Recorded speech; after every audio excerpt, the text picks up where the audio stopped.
Welcome to study in. आज ही हमारी graph सिद्धांत की तीसरी क्लास है और आज काफी कुछ इंपॉर्टेंट रहने वाला है क्योंकि मैं आपको वही करवा रहा हूँ जो एग्जाम में आ चुके हैं और इसके अलावा कोई इंपॉर्टेंट है वो भी मैं करवा रहा हूँ। और आज की क्लास में लास्ट में एक थ्योरम रहेगी जो कि काफी इंपॉर्टेंट थ्योरम है, तो वीडियो को अच्छे से समझोगे तब तो लास्ट वाली थ्योरम आसानी से समझ में आ जाएगी और वैसे भी आसान है एकदम से। ठीक है, तो आपको आराम से समझ में आ जाएगी। लेकिन जितनी भी डेफिनेशन से मैं करवा रहा हूँ, जो मैंने फर्स्ट वीडियो में, सेकंड वीडियो में और अभी आज वाले वीडियो में जो डेफिनेशंस करवाऊंगा वो काफी ज्यादा इंपॉर्टेंट है क्योंकि डेफिनेशन जो है वो काफी बार पूछी जाती है, चाहे वो कोई भी ग्राफ की हो, सरल ग्राफ हो, पूर्ण ग्राफ हो, नियमित ग्राफ हो, दिष्ट ग्राफ हो, कोई भी ग्राफ हो, उस सभी की डेफिनेशन जो है एग्जाम में पूछी हुई है और मैं आपको वही करवा रहा हूँ जो एग्जाम में पूछी हुई है। चलो देखते हैं। आज का हमारा टॉपिक है नियमित ग्राफ। ठीक है, तो सबसे पहले हम देखेंगे नियमित ग्राफ क्या होता है। तो देखिए नियमित ग्राफ क्या होता है। नियमित ग्राफ होता है यदि किसी ग्राफ में शीर्ष की कोटि जो है वो समान हो, मतलब जितने भी शीर्ष होते हैं किसी ग्राफ में, ठीक है, उन सभी शीर्षों की कोटियां यदि समान हो तो उसे हम बोलेंगे नियमित ग्राफ। जैसे मान लो मैं एक यहाँ पर ये एक शीर्ष ये ले लिया, एक ये ले लिया, एक ये यहाँ पर इसको V1 V2 V3 V4 नाम दे दिया। यहां से इसके बीच में एक कोर बना दी, ये मैंने एक सरल ग्राफ बना लिया। ठीक है, तो ये सरल ग्राफ पता है आपको क्या होता है कि वह ग्राफ जिसमें समांतर कोरे व लूप विद्यमान नहीं हो, मतलब कि समांतर अगर और लूप नहीं होंगे तो उसे ऐसे ग्राफ को हम क्या बोलेंगे, सरल ग्राफ बोलेंगे। तो अभी यहाँ पे देखिए ये आपके पास में एक सरल ग्राफ है, इसी के साथ में V1 की कोटि देखेंगे यदि हम, तो इसमें देखो एक और दो कोटि है V1 की। V1 की जो डिग्री है वो कितनी आ रही है, 2 आ रही है। यहाँ पे V2 की डिग्री भी कितनी आ रही है, 1 2। V3 की भी कितनी आ रही है, 2 आ रही है। और V4 की भी कितनी आ रही है, 2 आ रही है। ठीक है, यदि मैं यहां पर इसमें V2 और V3 के बीच में एक और बना दूं और V1 और V4 के बीच में भी एक और बना दूं, और अब भी इसमें प्रत्येक शीर्ष की कोटि जो आ रही है, ठीक है, वो सारी की सारी सेम आ रही है, तो यहां से मैं बोल सकता हूं कि डिग्री ऑफ V1 जो आ रहा है वो कितना आ रहा है, 3 आ रहा है। ठीक है, इसी प्रकार डिग्री ऑफ V2 भी 3 है, डिग्री ऑफ V3 भी 3 है, डिग्री ऑफ V4 भी कितनी है, 3 आ रही है। तो ऐसे ग्राफ को हम क्या बोलेंगे, नियमित ग्राफ बोलेंगे। अब देखिए इसमें प्रत्येक शीर्ष की कोटि कितनी आ रही है, 3 आ रही है, अतः इस ग्राफ को हम बोलेंगे 3 नियमित ग्राफ। 3 नियमित ग्राफ या फिर इसको बोल सकते हैं 3 रेगुलर ग्राफ। ठीक है, इंग्लिश में बोल देंगे 3 रेगुलर ग्राफ। तो ये आपके पास में क्या हो गया, नियमित ग्राफ की डेफिनेशन होगी। जैसे मैं मान लूं कि कोई ग्राफ आपके पास में जी है, उसमें प्रत्येक शीर्ष की कोटि के आ रही है। ठीक है, तो इस ग्राफ को जी को हम क्या बोलेंगे, के नियमित। क्या बोलेंगे, के नियमित ग्राफ या के नियमित बोल सकते हैं, इसको के रेगुलर बोल सकती है। तो ये आपको याद रखना है। देख लीजिए डेफिनेशन क्या है, सिंपल से एकदम से। यदि किसी सरल ग्राफ G बराबर VE में प्रत्येक शीर्ष की कोटि यानी कि डिग्री समान है तो G एक नियमित ग्राफ कहलाता है। जैसे ये आपको बनाया हुआ है, जैसे एक एग्जांपल और मैं आपको करके दिखा देता हूं। जैसे आपके पास में 3 शीर्ष है, 1 2 3, और 3 शीर्ष नीचे भी आपके पास में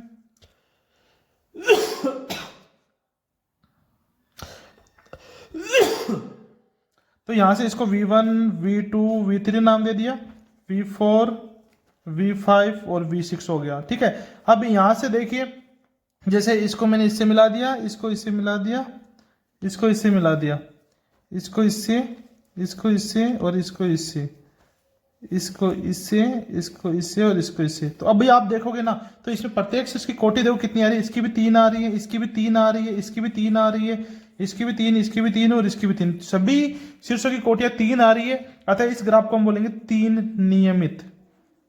3 नियमित ग्राफ या 3 रेगुलर ग्राफ इसको हम बोल सकते हैं। ठीक है, अभी देखिए उपयुक्त सरल ग्राफ जो है दोनों के दोनों क्या है, 3 नियमित ग्राफ है। नियमित ग्राफ G के नियमित कहलाता है यदि G में प्रत्येक शीर्ष की कोटि कितनी हो, K हो। ठीक है, तो ये आपको याद रखना है। उसके बाद में हम देखते हैं पूर्ण ग्राफ। तो देखिए पूर्ण ग्राफ क्या होता है, देखिए पूर्ण ग्राफ क्या होता है। पूर्ण ग्राफ जो है वो 2011 2014 2015 राजस्थान यूनिवर्सिटी में आया हुआ है। इसके अलावा शेखावाटी यूनिवर्सिटी में भी काफी बार पूछा जा चुका है। ठीक है, तो इसकी डेफिनेशन जो है ना वो आपको याद रहनी चाहिए। तो देखिए पूर्ण ग्राफ क्या होता है। पूर्ण ग्राफ सिंपल है एकदम से। ठीक है, पूर्ण ग्राफ बिल्कुल सिंपल सा ग्राफ है कि यदि कोई भी जैसे ग्राफ हो उसमें प्रत्येक शीर्षों के मध्य यथार्थ एक कोण तो होनी चाहिए। ठीक है, जैसे मान लो मैंने ये बना दिया, ये आ गया V1 V2 V3 और V4। तो इसमें देखिए आप, इसमें प्रत्येक शीर्ष के बीच में एक कोर तो होनी चाहिए। तो देखो V1 और V2 के बीच में, V2 V3 के बीच में, V3 V4 के बीच में और V4 V1 के बीच में भी कोर है, लेकिन V1 और V3 के बीच में नहीं है, तो इसको हम पूर्ण ग्राफ नहीं बोलेंगे। अगर इसको पूर्ण ग्राफ बनाना है तो इसमें इन दोनों के बीच में भी कोर खींचनी होगी और V2 और V4 के बीच में भी एक कोर खींचनी होगी। ठीक है, तो हम बोल सकते हैं, परिभाषा देख लीजिए कि एक सरल ग्राफ, तो सरल ग्राफ होना चाहिए, इसमें लूप भी नहीं होना चाहिए और समांतर कोरे भी नहीं होनी चाहिए। तो एक सरल ग्राफ G बराबर VE पूर्ण ग्राफ कहलाता है यदि इसमें प्रत्येक शीर्षों के मध्य यथार्थतः एक कोर होती है। ठीक है, यानी कि एक कोर तो होनी चाहिए सभी शीर्षों के बीच में। अब देखो, जैसे ये आपके पास में है, ये पूर्ण ग्राफ हो गया। क्या हो गया? पूर्ण ग्राफ हो गया। अगर ये पूर्ण ग्राफ है तो देखो इसमें कितने शीर्ष? 4 शीर्ष है, तो इस पूर्ण ग्राफ को हम K4 से भी डिनोट कर सकते हैं। ठीक है, तो हम यहां से बोल सकते हैं कि यदि कोई पूर्ण ग्राफ है G, उसमें n शीर्ष है। कितने? n शीर्ष है, तो इसको हम Kn से भी डिनोट कर सकते हैं। इस ग्राफ को हम Kn भी लिख सकते हैं। ठीक है, ये आपको ध्यान में रखना है। तो देखिए, यदि किसी पूर्ण ग्राफ में n शीर्ष है तो इसे Kn से निरूपित करते हैं। ठीक है, जैसे देखो पूर्ण ग्राफ के मैं आपको एग्जांपल बता देता हूं। जैसे ये डॉट लिखा मैंने, तो डॉट में देखो एक ही तो डॉट है ना, तो एक डॉट पर एक डॉट की अगर देखें तो इसमें क्या आ गई, मतलब कोर बनने का कोई सवाल ही नहीं है। तो इसको, इसमें कितना शीर्ष है? एक शीर्ष है, तो यहां से इसको हम K1 बोल सकते हैं। इसी प्रकार यदि 2 शीर्ष लेंगे हम, तो इसके बीच में एक और हम खींच सकते हैं। जैसे ये V1 हो गया, V2 हो गया, तो इसको हम क्या बोलेंगे? K2 बोलेंगे। जैसे 3 शीर्ष ले, तो ये हमने तीनों को जोड़ दिया, तो ये बन गया K3। जैसे 4 शीर्ष लेंगे, 4 शीर्ष के लिए मैंने आपको ऊपर बता दिया, इसको इससे, इसको इससे, इसको इससे और इसको इससे, साथ में इन दोनों को भी जोड़ना पड़ेगा, इससे बोलेंगे K4। ये आपको ध्यान में रखना है। सिंपल है एकदम से, कोई दिक्कत नहीं होगी। अब देखो, जो पूर्ण ग्राफ जो होता है इसको हम सार्वत्रिक ग्राफ भी कह सकते हैं अथवा इसको क्लिक भी बोला जाता है। ठीक है, तो ये आपको याद रखना है कि सार्वत्रिक ग्राफ भी इसको बोलते हैं और साथ में इसको क्लिक भी कहते हैं। ये आपको याद रखना है। अब देखिए आगे कि Kn ग्राफ में प्रत्येक शीर्ष की कोटि n-1 होती है। मतलब कि जो Kn ग्राफ है, यानी इसका मतलब Kn ग्राफ का मतलब पूर्ण ग्राफ दिया गया है। जब भी Kn मिल जाए ना आपको, इसका मतलब पूर्ण ग्राफ है, ये तो फिक्स हो जाएगा। ठीक है, अब इसमें शीर्षों की संख्या कितनी है? n है। अगर पूर्ण ग्राफ में शीर्षों की संख्या n होगी तो प्रत्येक शीर्ष की कोटि कितनी आएगी? n-1, यानी कि शीर्षों की संख्या से एक कम होगी। जैसे यहाँ पर देखिए, इसमें से प्रत्येक शीर्ष की कोटि कितनी आ रही है? 3 आ रही है, इसमें 2 आ रही है, 3-1, इसमें 4-1 आ रही है, इसमें देखो प्रत्येक शीर्ष कोटि 1 आ रही है, यानी कि 2-1 आ रही है, इसमें प्रत्येक शीर्ष कोटि 0 आ रही है, इसका मतलब 1-1 आ रही है, यानी 0 आ गई। ठीक है, ये आपको ध्यान में रखना है। उसके बाद देखो, Kn ग्राफ में कोरों की संख्या जो होती है वो n इंटू n-1/2 होती है, यानी कि Kn ग्राफ जो होगा, ठीक है, Kn ग्राफ का मतलब हो गया पूर्ण ग्राफ की बात कर रहे हैं। ठीक है, और n इसमें शीर्ष होंगे, तब इसमें कोरों की संख्या कितनी होगी? n-1/2। जैसे मान लो यहाँ पे K3 है, तो 3 यहाँ पे पुट करके 3 इंटू 2/2, 2 से 2 कट जाएगा 3। इसमें देखो 3 कोरे 1 2 3 कोरे है। जैसे ये आपके पास में 4, तो यहाँ पे रखेंगे 4 इंटू 4-1 3 हो जाएगा 3/2। तो 2 से इसको काटेंगे, कितना आएगा? 2 3 दूनी 6। इसमें 6 कोरे होने चाहिए, 1 2 3 4 5 और 6, तो इसमें 6 कोरे है। ऐसे हम कोरे है आराम से निकाल सकते हैं। ठीक है, तो ये आपको ध्यान में रखना है। उसके बाद देखो, इसे n-1 नियमित ग्राफ भी कह सकती हैं। जैसे मैंने आपको बताया कि जो पूर्ण ग्राफ, जैसे नियमित ग्राफ जो होता है, ठीक है, हमने अभी अभी नियमित ग्राफ के बारे में देखा था कि नियमित ग्राफ जो होता है इसमें प्रत्येक शीर्ष की कोटि समान होनी चाहिए। तो देखो, पूर्ण ग्राफ जो होगा ना, पूर्ण ग्राफ में भी हमेशा प्रत्येक शीर्ष की कोटि समान होती है। जैसे यहाँ पर देखो 3 कोटि है, यहाँ पर 2 कोटि है, यहाँ पर 1 कोटि है, यहाँ पर 0 कोटि है प्रत्येक शीर्ष की। तो अगर 3 कोटि है तो इसका मतलब इसको क्या बोलेंगे हम? 3 कोटि का नियमित ग्राफ बोलेंगे। ठीक है, इसको क्या बोलेंगे? 2 नियमित ग्राफ, इसको बोलेंगे 1 नियमित ग्राफ, इसको बोलेंगे 0 नियमित ग्राफ। ठीक है, तो इसीलिए यहां पर लिखा है मैंने कि इसे n-1 नियमित ग्राफ भी हम कह सकते हैं। और साथ में एक बात याद रखना, पूर्ण ग्राफ जो होता है वो हमेशा नियमित ग्राफ हो सकता है, लेकिन नियमित ग्राफ जो होता है वो हमेशा पूर्ण ग्राफ होना आवश्यक नहीं है। ठीक है, जैसे एग्जाम्पल के तौर पर बताऊं, जैसे मैंने ये बनाया, ठीक है, ये देखो, इसमें प्रत्येक शीर्ष की कोटियां 2 आ रही है, लेकिन ये क्या नहीं है? ये नियमित ग्राफ तो है, 2 नियमित है, ये नियमित है, 2 नियमित है, लेकिन ये पूर्ण ग्राफ नहीं है। पूर्ण ग्राफ होने के लिए इन दोनों विकर्ण को भी मिलाना होगा। इसका मतलब इसको इससे और इसको इससे मिलाएंगे, अब हम बोल सकते हैं ये क्या आ रहा है? ये पूर्ण ग्राफ है, न कि 2 कोटि का नियमित ग्राफ। और अब ये नियमित ग्राफ भी है, लेकिन ये कितने कोटि का है? 3 कोटि का नियमित ग्राफ है। ये आपको याद रखना है। ठीक है, तो इतना हो गया। अब देखो चक्र क्या होता है, साइकिल क्या होती है। देखो चक्र क्या होता है, चक्र एकदम सिंपल सी है। देखो चक्र क्या होता है, साइकिल।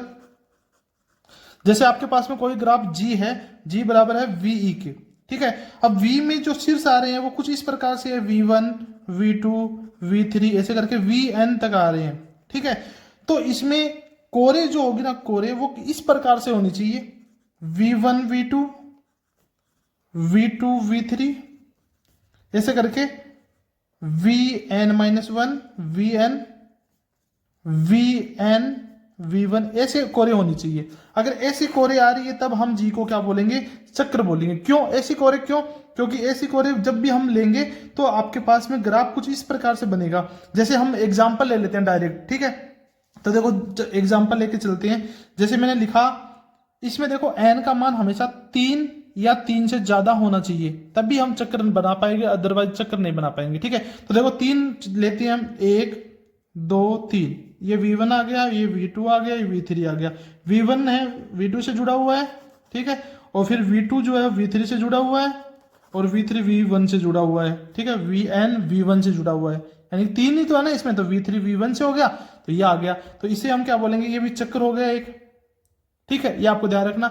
लेकिन इसमें शीर्ष कितने, 3 है, इसलिए इसको C3 बोलेंगे हम, ठीक है, C3 बोलेंगे, यानी साइकिल 3 की साइकिल बन गई। जैसे मान लो 4 शीर्ष ले, 1 2 3 4, V1 V2 V3 और V4 है, ठीक है। तो इसमें देखो V1 को V2 से जोड़ दिया, V2 को V3 के बीच में कोर हो गई, V3 और V4 के बीच में कोर हो गई, और V4 और V1 के बीच में कोर हो गई। तो ये क्या बन गई, एक साइकिल बन गई। इसी प्रकार से आपके पास में 5 शीर्ष हो, 1 2 3 4 5, ठीक है। तो देखो इसको, जैसे ये V1 है, ये V2 है, ये V3 है, ये V4 है और ये V5 है। तो इसको मैंने इससे जोड़ दिया, V2 V3 हो गया, ठीक है, V3 V4 V4 V5 और V5 V1 हो गया वापस, V5 V1 हो गया वापस। तो इस ग्राफ को हम क्या बोलेंगे, साइकिल बोलेंगे। और इसमें देखो कितने शीर्ष है, 5 शीर्ष है, इसलिए इसको बोलेंगे हम C5, इसको बोलेंगे C4। ये आपको याद रखना है, ठीक है। तो देख लीजिए डेफिनेशन क्या है चक्र की। सरल ग्राफ G बराबर VE जिसमें n शीर्ष V1 V2 V3 dash dash dash Vn तक है, ठीक है, और n का मान ग्रेटर देन इक्वल टू होना चाहिए 3 के, तथा n कोरे हैं, और जो कि n कोरे इस प्रकार से होनी चाहिए, V1 V2 V2 V3 V3 V4, फिर लास्ट में Vn-1 और Vn और तथा Vn V1 आना चाहिए, ठीक है। ऐसे जब आएगा तभी हम इसको क्या बोलेंगे, चक्र बोलेंगे। एक चक्र कहलाता है, ठीक है, अगर ये कंडीशन फॉलो कर रहा है तब तो एक चक्र कहलाता है। इसे हम Cn द्वारा निरूपित करते हैं। यदि n कोरे है तो चक्र क्या हो जाएगा, Cn हो जाएगा। ये आपको ध्यान रखना है, ठीक है। जैसे ये एग्जाम्पल मैंने आपको करके दिखा रखा है यहाँ पर, तो ये आपको अच्छे से समझ में आ जाएगा। ये 3 एग्जाम्पल हो गए आपको उसमें, C3 C4 C5 के।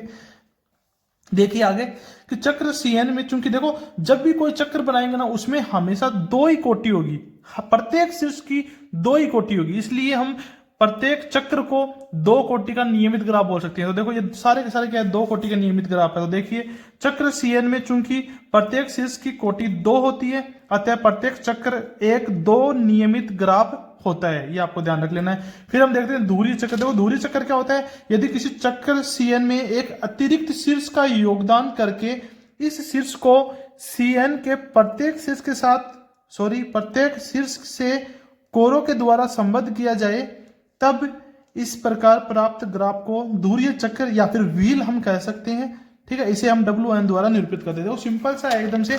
जैसे आपके पास में कोई चक्र है, ठीक, कोई भी चक्र ले लो, इसमें एक अतिरिक्त शीर्ष के योगदान से, जैसे मान लो ये एक अतिरिक्त शीर्ष हमने लिया, ठीक है, और इस अतिरिक्त शीर्ष के योगदान से इसमें पहले से Cn में जितने भी शीर्ष हैं उन सभी शीर्षों से इस शीर्ष को हम क्या करेंगे, कोर के द्वारा जोड़ देंगे। तो इस प्रकार से बने ग्राफ को हम बोलेंगे धुरीय चक्र या फिर व्हील बोलेंगे इसको, ठीक है। जैसे इस ये है आपके पास में, तो इसमें यदि हम एक अतिरिक्त शीर्ष लेते हैं और अतिरिक्त शीर्ष को हम सभी Cn के जितने भी शीर्ष हैं उन सबके साथ में हम जोड़ दें, तो ये क्या बन जाएगा, एक व्हील बन जाएगा या धुरी चक्र बोल सकते हैं। जैसे ये आपके पास में, तो यहाँ पे हमने एक शीर्ष लिया अतिरिक्त शीर्ष, और इसको Cn के जितने भी शीर्ष हैं उन सबके साथ में हमने कोर के द्वारा संबद्ध कर दिया, तो इसको हम बोलेंगे धुरीय चक्र या फिर व्हील। ये आपको ध्यान रखना है, सिंपल सा एकदम से, कोई दिक्कत नहीं होनी चाहिए। अब हम देखते हैं द्विखंडी ग्राफ क्या होता है, जो कि काफी ज्यादा इंपॉर्टेंट है। 2011, 2014, 2015 में आया हुआ है राजस्थान यूनिवर्सिटी में। इसके अलावा सेकावाटी में भी काफी बार पूछा जा चुका है। तो देखिए द्विखंडी ग्राफ क्या होता है, पहले डेफिनेशन देख लीजिए, फिर मैं आपको अच्छे से समझा दूंगा। यदि किसी सरल ग्राफ G बराबर VE में शीर्षों के समुच्चय V को दो असंयुक्त समुच्चय V1 और V2 में इस प्रकार से विभाजित किया जाए कि पहला पॉइंट है कि ग्राफ G में प्रत्येक कोर समुच्चय V1 के किसी शीर्ष को समुच्चय V2 के किसी शीर्ष से संबद्ध करती है। और दूसरा पॉइंट है कि कोई भी कोर समुच्चय V1 या V2 के किन्हीं दो शीर्षों को संबद्ध नहीं करे। ठीक है, कोई भी दो शीर्ष जो होंगे ना उनको संबद्ध नहीं करना चाहिए। देखो इसका मतलब क्या है वो समझ लीजिए आप।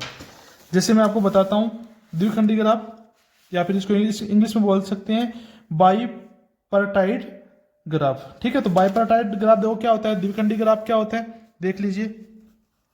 द्विखंडी ग्राफ, तो देखिए द्विखंडी ग्राफ क्या होता है। जैसे आपके पास में V कोई आपके पास में शीर्षों का समुच्चय है और G आपके पास में एक ग्राफ दिया गया है। G ग्राफ में V शीर्षों का समुच्चय है और मैं मान लेता हूं कि V जो है ना इसको मैंने दो सेट में डिवाइड कर दिया, एक V1 में और एक V2 में। ठीक है, और V1 V2 में दो में डिवाइड कर दिया। डिवाइड करने के बाद में देखो जैसे V1 के अंदर जो एलिमेंट है वो V1 है, ठीक है, V2 है, और V2 के अंदर एलिमेंट जो है वो V3 है, V4 है और V5 है। जैसे ये आ गया आपके पास में V1, ये आ गया V2, ये आ गया V3, V4 और V5 ऐसे दे रखा है। ठीक है, तो देखो V1 जो है ना ये तो V1 में तो क्या है स्मॉल v1 और स्मॉल v2 है, और v2 में क्या है स्मॉल v3, स्मॉल v4 और स्मॉल v5 ये है इसमें। ठीक है, तो इसमें दो कंडीशन हमको दी गई है कि v1 के जो एलिमेंट है v1 और v2 ये v2 के एलिमेंट v3, v4 और v5 के साथ में किसी कोर के द्वारा संबद्ध होनी चाहिए। ठीक है, पहला तो ये था इसका। ठीक है, इसका मतलब v1 इसके साथ में संबद्ध हो सकते हैं, या फिर हो सकता है कि इसके साथ में है, या फिर इसके साथ में भी हो सकता है, ये इसके साथ में भी हो सकता है इसके साथ में नहीं हो, या हो भी सकता है कि ठीक है, या हो सकता है इसके साथ में नहीं हो, तो जरूरी नहीं है सभी के साथ में हो ही। ठीक है, और इसकी दूसरी कंडीशन है कि जैसे v1 के जो दो शीर्ष है आपके पास में ये आपस में संबद्ध नहीं होनी चाहिए, v2 के ये जो तीन शीर्ष है ये आपस में एक दूसरे के साथ में संबद्ध नहीं होनी चाहिए, मतलब ये आप एक दूसरे के साथ में किसी ना किसी कोर से जुड़े हुए नहीं होने चाहिए। तो ऐसे ग्राफ को हम बोलते हैं द्विखंडी ग्राफ। आई बात समझ में? और जरूरी नहीं है कि v1 जो है वो सभी तीनों शीर्षों से जुड़े हुए हो, जरूरी नहीं है इसमें। ठीक है, तो ऐसे ग्राफ को हम बोलेंगे द्विखंडी, यानी दो खंडों में हो गया ये, एक तो ऊपर वाला हो गया एक नीचे वाला, दो खंडों में शीर्ष जो है वो दो खंडों में विभाजित हो गए, इसलिए इसको बोलते हैं द्विखंडी ग्राफ। तो देख लीजिए आप, डेफिनेशन मैंने आपको पढ़ के बता दी है, एक बार फिर से आप देख लेना। अब हम आगे देखते हैं, देखो एग्जाम्पल और देख लीजिए आप, कोई दिक्कत नहीं है, और एग्जाम्पल देख लीजिए। जैसे ये आ गया आपके पास में v1 v3 लिया, v2 v4 v5 लिया, एक समुच्चय तो ये हो गया शीर्षों का, एक समुच्चय ये हो गया, तो इसमें v1 v2 के साथ में जुड़ा हुआ है, जरूरी नहीं है v4 और v5 के साथ में जुड़ना, और v3 जो है वो v4 और v5 के साथ में जुड़ा हुआ है, कैसे भी हो सकता है। लेकिन इसमें कंडीशन जो इंपॉर्टेंट यही है कि ये आपस में दोनों कनेक्ट नहीं होने चाहिए, ये आपस में तीनों कनेक्ट नहीं होने चाहिए, किसी कोर के द्वारा संबद्ध नहीं होने चाहिए। तो इस प्रकार के ग्राफ को द्विखंडी ग्राफ बोलते हैं। जैसे मान लो C6 है, तो C6 को भी हम एक द्विखंडी ग्राफ बोल सकते हैं, लेकिन इसके लिए कंडीशन होगी कि v1 में एलिमेंट होना चाहिए v1, v3 और v5। ठीक है, और v2 में एलिमेंट होने चाहिए v2, v4, v6। ठीक है, क्यों? क्योंकि देखो v1 और v3 एक दूसरे से संबद्ध नहीं है, v3 और v5 भी एक दूसरे से संबद्ध नहीं है, और v5 v1 भी एक दूसरे से संबद्ध नहीं है। तो इस प्रकार के ग्राफ को हम द्विखंडी ग्राफ बोल सकते हैं, कोई दिक्कत नहीं है। अब हम देखते हैं पूर्ण द्विखंडी ग्राफ। तो पूर्ण द्विखंडी ग्राफ की डेफिनेशन भी सेम है कि पूर्ण द्विखंडी ग्राफ, इसकी डेफिनेशन भी सेम होगी लगभग, केवल थोड़ा सा डिफरेंस होगा। जैसे ये G आपके पास में क्या है, पूर्ण द्विखंडी ग्राफ है, इसमें शीर्षों का समुच्चय V है, V को मैंने दो सेट में डिवाइड कर दिया, V1 और V2 में। ठीक है, अब देखो V1 के अंदर सपोज करो मैं यही ले लेता हूं कि V1 है और V2 है, और V2 में क्या आ रहा है, V3 आ रहा है, V4 आ रहा है, V5 आ रहा है। अब देखो V1 ये हो गया, V2 ये हो गया, V1 और V2, यहाँ पे V3 आ गया, V4 आ गया, 5 आ गया। तो देखो सबसे पहले दूसरी कंडीशन देख लो कि ये दोनों आपस में कनेक्ट नहीं होने चाहिए, ये दोनों आपस में कनेक्ट नहीं होने चाहिए, यानी किसी कोर के द्वारा संबद्ध नहीं होने चाहिए, और ये तीनों आपस में किसी कोर के द्वारा संबद्ध नहीं होने चाहिए। ठीक है, अब पूर्ण द्विखंडी ग्राफ की जो पहली कंडीशन होगी ना वो थोड़ी सी डिफरेंस होगी। ठीक है, डिफरेंट होगी। ठीक है, क्या डिफरेंट होगी वो देखिए। पहला जो पॉइंट होगा उसमें बोला गया है पूर्ण द्विखंडी ग्राफ के लिए कि जो V1 के जो 2 शीर्ष है, ठीक है, तथा V2 के जो 3 शीर्ष है, ये एक दूसरे के साथ में संबद्ध होने चाहिए, यानी कि प्रत्येक शीर्ष एक दूसरे के साथ में संबद्ध होने चाहिए, यानी कि V1 का प्रत्येक शीर्ष V2 के प्रत्येक शीर्ष के साथ में संबद्ध होना चाहिए। अर्थात V1 जो है वो इससे भी जुड़ना चाहिए, इससे भी, और इससे भी जुड़ना चाहिए। V2 है वो इससे भी जुड़ना चाहिए, इससे भी जुड़ना चाहिए, और इससे भी जुड़ना चाहिए। तो ऐसे ग्राफ को हम क्या बोलेंगे? पूर्ण द्विखंडी ग्राफ।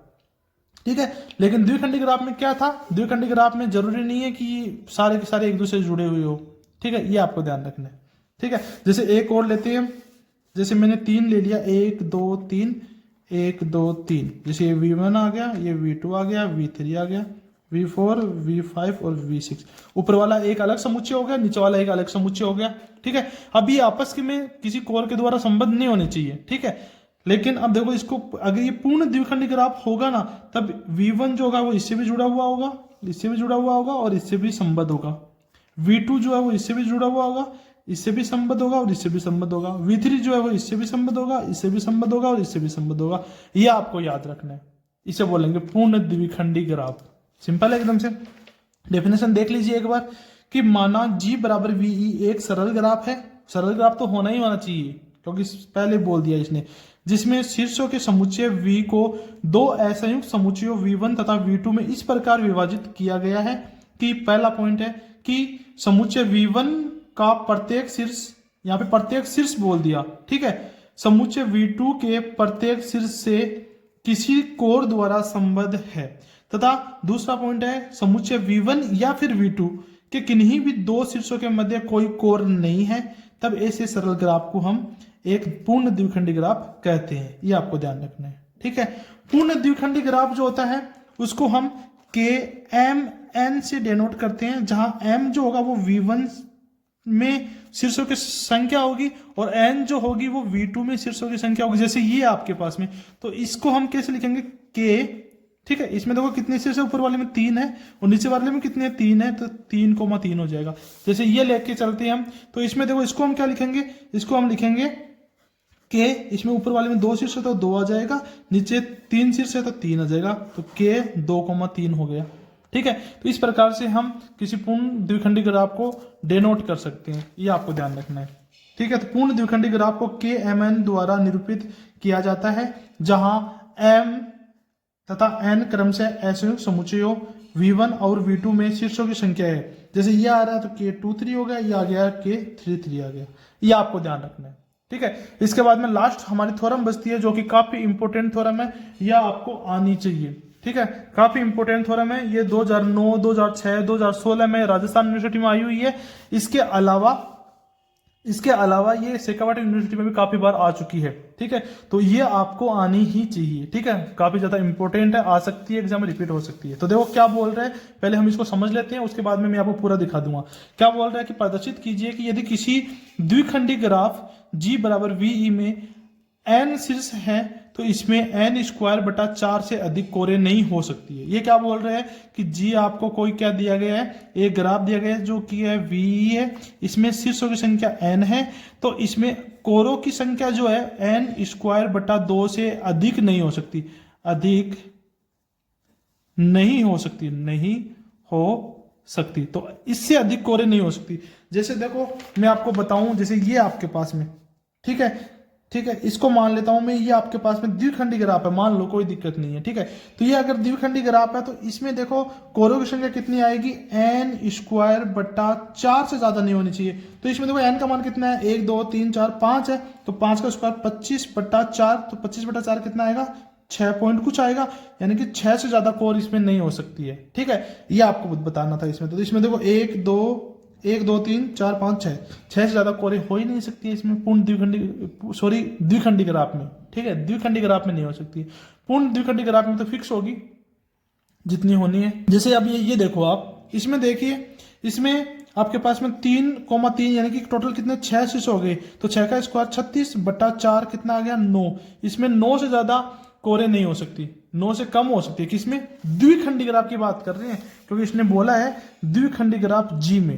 ठीक है, तो द्विखंडी ग्राफ की बात कर रहे हैं तो इसमें n स्क्वायर बटा 4 से ज्यादा कोरे हो ही नहीं सकती है। ठीक है, चलो इसको सोल्व करते हैं, इसको प्रूफ करते हैं। देखो कैसे प्रूफ करेंगे। इसमें आपको शीर्षों की संख्या n दी गई है, माना कि आपके पास में k p q आपके पास में कोई पूर्ण द्विखंडी ग्राफ है, पूर्ण द्विखंडी ग्राफ है।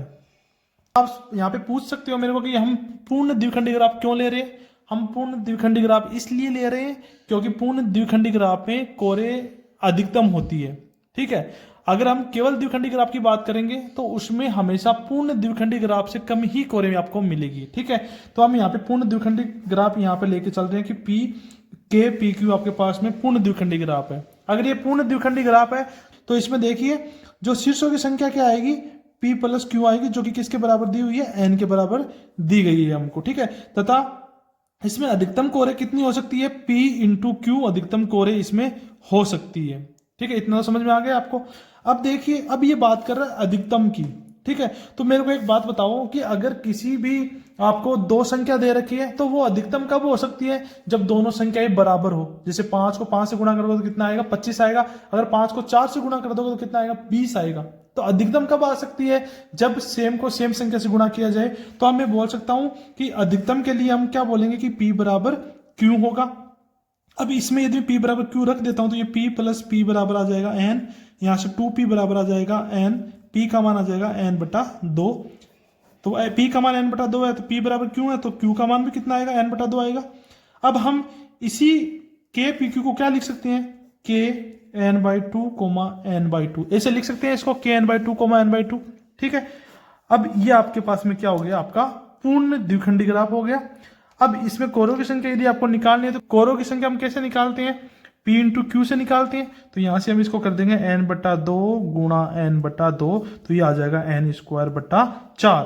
तो ये क्या आ गई, अधिकतम कोरों की संख्या आ गई। ठीक है, इससे ज्यादा कोरे हो ही नहीं सकती है और यही हमको प्रूव करना है। तो हम बोल सकते हैं कि द्विखंडी ग्राफ में n स्क्वायर बटा 4 से अधिक कोरे नहीं हो सकती है। तो चलिए इसको देखते हैं, देखो क्या बोल रहा है, कैसे करना है। माना के पी क्यू एक पूर्ण द्विखंडी ग्राफ है, तब इसमें शीर्षों की संख्या P प्लस क्यू तथा कोरों की संख्या जो होगी वो क्या आएगी, P इंटू क्यू आएगी। ठीक है, अब P प्लस क्यू बराबर क्या होगा, देखो शीर्ष जो है, शीर्षों की संख्या कितनी, P प्लस क्यू है, और हमको शीर्षों की संख्या कितनी दी गई है, n दी गई है। तो P प्लस क्यू बराबर क्या आ जाएगा, n आ जाएगा।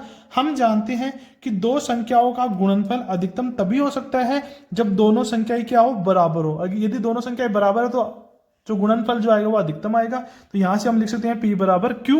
अगर P बराबर Q है तो हम बोल सकते हैं कि P प्लस P, यानी यहाँ पे Q की जगह पर हम P रख देंगे समीकरण 1 में, तो ये आएगा P प्लस P बराबर n आ जाएगा। यहाँ से 2P बराबर n आ जाएगा और P का मान आएगा n बाई 2। अब यहाँ पर P बराबर Q लिया था हमने, इसलिए P का मान यदि n बाई 2 है तो Q का मान भी कितना आएगा, n बाई 2 आएगा। ठीक है, तो यहां से हम बोल सकते हैं कि अतः K n by 2 comma n by 2 में कोरों की संख्या क्या आएगी, अधिकतम होगी।